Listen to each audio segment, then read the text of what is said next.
सरकारच्या वतीने आदरणीय मनोजदादा जरांगे पाटील साहेबांची भेट घेतली.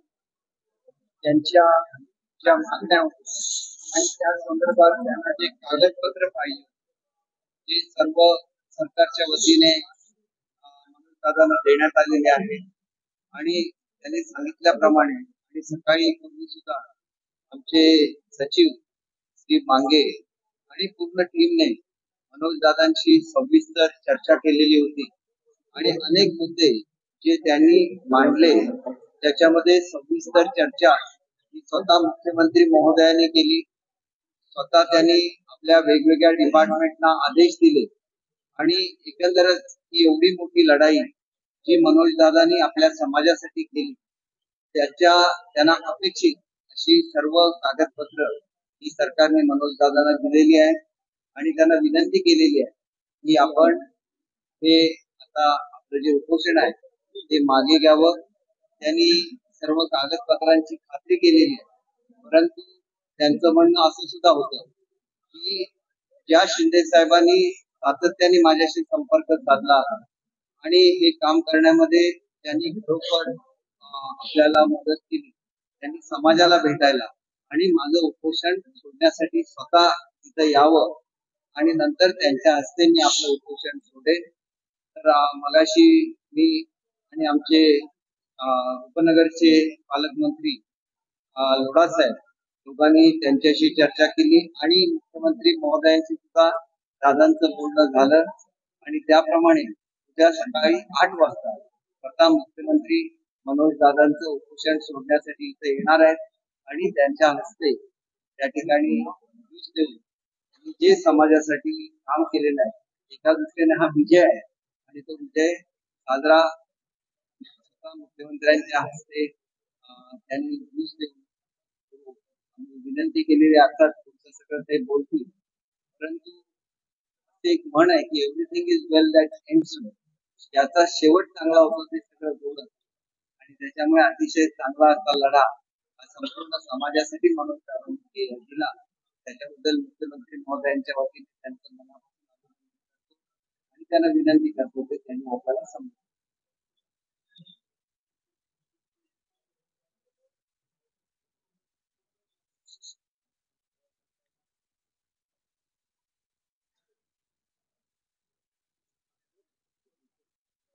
पत्रकार बांधवांना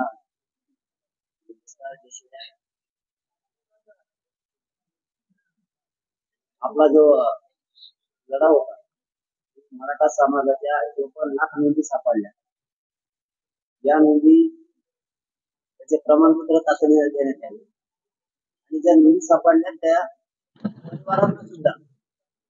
परिवारांना सुद्धा तातडीनं ताबडतोब प्रमाणपत्र वितरित करण्यात यावे. ही प्रक्रिया सुरू झाली. 57 लाखांपैकी 37 लाख प्रमाणपत्र वाटप करण्यात आले. डाटा सुद्धा आपल्याला ते आता थोड्या दिवसात देणार आहे. त्याचे डाटा प्रक्रिया मोठी आहे त्यामुळे तेही त्यांनी मान्य केले. आपला सगळ्यात मोठा मुद्दा होता ज्याची नोंद सापडली त्यांच्या सगळ्या सोयऱ्यांसाठी अध्यादेश तुम्हाला पारित करावा लागेल. तो अध्यादेश त्यांनी पारित करून आपल्याला दिलेला आहे. म्हणजे आपण सगळ्यांची कुठे आता उपडलेले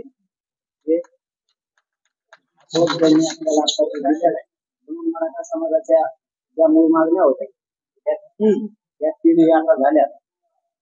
आपली सकारात्मक त्याच्यावरती चर्चा पण झाली आणि या अध्यादेशावरती जो राजपत्र त्यांनी काढले त्याच्यावरती 3 घंटे चर्चा आपल्या मुंबई हायकोर्टाची सिनियर वकील सगळे जवळपास 22 जण यांनी शब्दाना शब्दाची खात्री केलेली. त्यानंतरच आपण बाहेर पडलो. 2 वेगळ्या बैठका मुख्यमंत्री महोदयांच्या वेगळ्या सचिव बांधवांच्या वेगळ्या आणि मुख्य बांधवांच्या आमच्या वेगळ्या असं वेगळं करून आपल्याला जो अध्यादेश पाहिजे होता जो शहराचा त्याच्यामध्ये घ्यायचे होते ते आपण घेतलेले. त्यामुळं आता आपली जी लढाई होईल ती याच्यासाठी त्याचबरोबर ही लढा तिसरा मुद्दा आंतरवाली राज्यातले जे गुन्हे झालेले तेही पत्र सरकारनं आपल्याला दिलेलं आहे. तातडीनं मागे घेण्याची ती कारवाई आता सुरू होईल. त्यासह मराठवाड्यात आणि इतर राज्यात काही नोंदी कमी सापडलेल्या, जास्त करून मराठवाड्यात प्रचंड कमी नोंदी सापडल्या. त्यासाठी समितीला मुदत वाढवून आणखीच्या नोंदी आपण त्या शोधायच्या. तिथं जास्तीचा वेळ हा फक्त मराठवाड्यात जास्त समितीला द्यायचा. त्याच्यासाठी समितीला सुद्धा मुदत वाढ देण्याचं पत्र सुद्धा काढले. सगळे पत्र आपण घेतले, म्हणजे असं तोंडी काही नाहीये.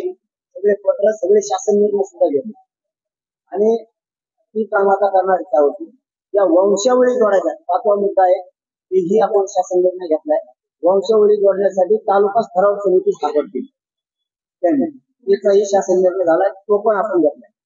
आपण मराठवाड्यात कमी नोंदी सापडल्यामुळे मराठवाड्याचे जे गॅजेट 1884 तेही सरकारनं कबूल केले की आता शिंदे समितीकडे देऊ.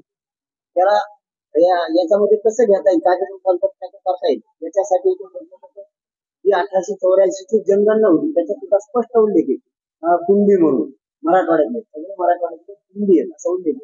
तेही देण्याचं, तेही तपासण्याची कारवाई करण्याचं त्यांनी तेही पत्र आपल्याला ते पण दिले. असे शिक्षणाच्या बाबतचाही दिला. हे 4772 पोरं ईडब्ल्यूएस 6वा मुद्दा सांगतो, ईडब्ल्यूएस बीसीबीसी आणि ईएसबीसी मधून राहिले तेही घेण्याचं त्यांनी तेही पत्र आपल्याला दिले की आम्ही तातडीला ते घेतो.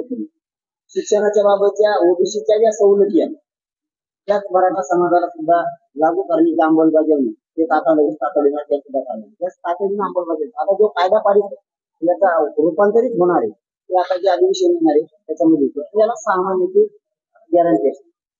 त्याचे आज कधी पण हे करता येते पण विधान सगळे हे सुद्धा मानलं जाईल. आता याची अंमलबजावणी सुद्धा मला उद्यापासून व्हायला हरकत नसणार. उद्यापासून त्याच्या शहरांची कारवाई सुरू होणार. तर अशा स्वरूपाचं सगळं झालंय तर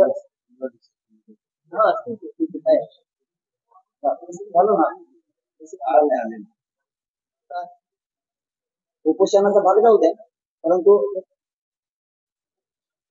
काम मोठं झालंय समाजाचं.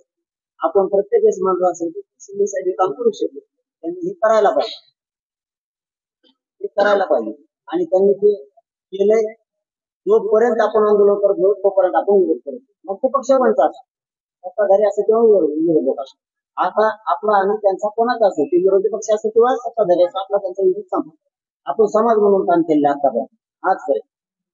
आजपासून आपण कोणत्या पक्षाचा आढळून त्याला सोडलेला मराठा आरक्षणाचा विरोध.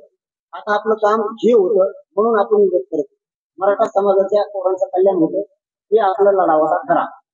किंवा आपण त्याला आजपासून आपला त्यांचा विषय विरोधाचा संपलेला आहे. समाज म्हणून तुमचं जे वैयक्तिक काय असेल ते त्याच्याशी मला देणं द्यायला, पण समाज म्हणून आपला विषय संपला. तर कुणीतरी जबाबदार असावं. मंत्री महोदय ही उद्या येतील, त्यांच्या हाताने घेऊ आज स्वीकारले आपण.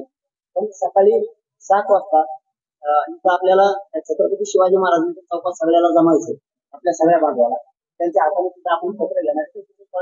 परंतु तर हे पत्र जे दोघं आहेत आणखी त्यांच्याकडे मंत्री महोदय आपण काय हाते, पण मुख्यमंत्री साहेबांच्या हाताने घेऊन त्याला आपल्याला सकाळी घेऊन पत्र स्वीकारायचं. कारण जबाबदारी त्यांनी दिली, जबाबदारी त्यांची पण आहे आणि समाजालाही माहिती होणं गरजेचं आहे की आपलं काम झालंय, आता आपण संपतो. मी तुमच्या जोरावरती बोलवतोय कारण विरोधाचा भाग नाही. जसे मला तुम्ही शब्द देता तसा मी वापर, तुम्हाला मायबाप मानलेले समाजाला मी मुलगा म्हणून काम करतो. मला शब्द देतात त्याच्यावेळेस मी मंत्र्यांना बोलवतात, तुम्ही नाही म्हणजे मी बोलवतो. त्याच्यामुळे खाली आता सगळ्या पोरांना जाऊन विचारले, त्यांनाही सगळं सांगितले. निर्णय हा वर सांगू का असं विचारून आलो. त्यांना सगळे पत्र सुद्धा दाखवले. समाज म्हणजे तर एक सध्या समाजच. त्यांना सगळे दाखवल्याच्या नंतर ते म्हणले हो. म्हणलं मुख्यमंत्र्यांना बोलवायचंय का, तुम्ही बोलावत असले तर बोलवले.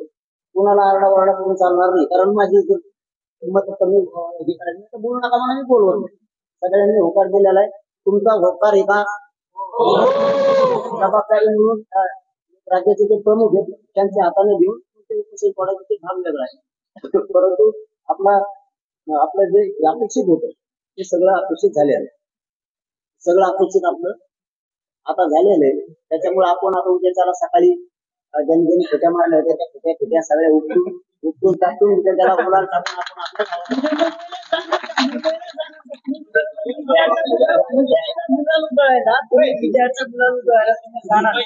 मुंबईत जाणार आम्हाला नवी मुंबईत जाणार आम्हाला आमच्यासाठी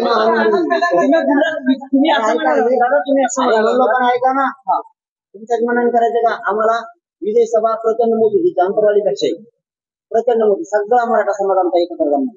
आम्हाला तसं ठिकाण बघायचं, 2-2 जागा टाकून आम्हाला बाहेर नाही. आम्ही उद्या सकाळी इथे घेणार त्यांच्या हातानं आणि आम्ही तारीख डिक्लेअर करणार आहे.